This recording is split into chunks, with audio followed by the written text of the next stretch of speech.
Let's give it a, make sure there's no repeat.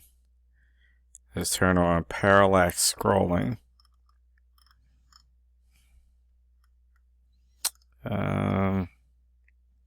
Let's get the background and overlay. Let's make it black. Okay, there we go. Black. Let's make it 60%.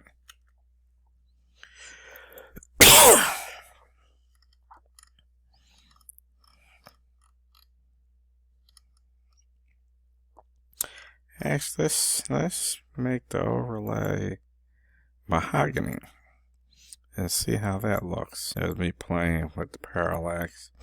Make sure no repeat is on. I want to make sure background overlay. Let's change the colors. Let's make them, oh, that mahogany at 50.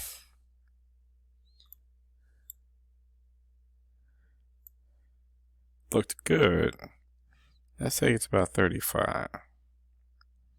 Let's see. Okay.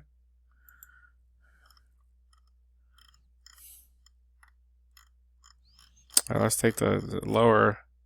So, you can play with color tones and the overlays and in the background colors to really switch up how the template is going to look. Let's take that back down to 35 with the other one. And I think that looks really good.